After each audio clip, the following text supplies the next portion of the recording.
क्या हम जानते हैं कि जो स्पीकिंग स्किल्स हैं उनको इम्प्रूव करना कितना ज़रूरी है? बहुत ज़्यादा ज़रूरी है। चाहे वो कोई भी किसी भी भाषा में हम बोल रहे हैं। जो भाषाएं अनलिमिटेड हो सकती हैं, लेकिन जो हम बोल रहे हैं वो उसमें मतलब एक ऑर्गेनाइज्ड वे में हम जो बोलते हैं उसकी एक अलग पहचान है और इसका कोई लिमिट नहीं है। जितना हम सीखते जाते हैं उतना ही हमें लगता है हमें कुछ नहीं आता। और ये स्किल एक ऐसी स्किल है जो सभी स्किल से ऊपर है। किसी भी फील्ड में आप कुछ भी कर रहे हो, चाहे पर्सनल लाइफ में या प्रोफेशनल लाइफ में, ये दोनों ही जगह बहुत ज़रूरी है। अगर हम अपने विचारों को सही तरह से दूसरे के सामने रख पाते हैं और दूसरा हमारे पॉइंट ऑफ व्यू को सही तरह से समझ पाता है, तो इसका मतलब हम अच्छे हैं बोलने में।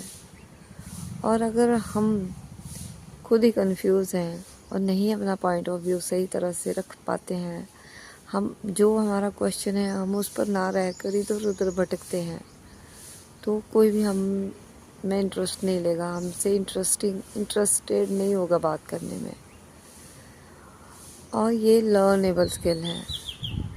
कोई भी माँ के पेट से इस स्किल को सीख के नहीं आता।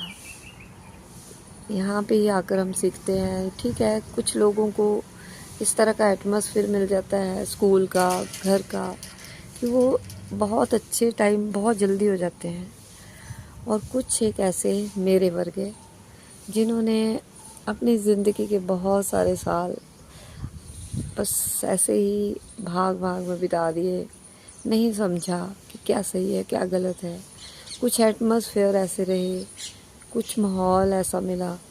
तो अगर जब हम एक उम्र के बाद सारी चीज़ें शुरू करते हैं तो उसमें हमें वक्त भी ज़्यादा लगता है, परंतु ऐसा नहीं है कि हम नहीं सीख सकते। सब कुछ सीख सकते हैं, बस बशर्ते जब हमें हार मिल रही है तो हमें रुकना नहीं है, थमना नहीं है, हारना नहीं है, डरना नहीं है और अपनी स्पीकिंग स्किल्स को इम्प्रूव करते ही जाना है।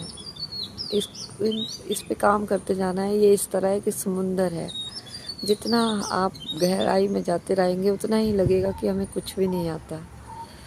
तो अपनी स्पीकिंग स्किल्स पर काम करते रहें, खुद को बेहतर बनाते रहें और एंजॉय करें बोलने को। बिना बोले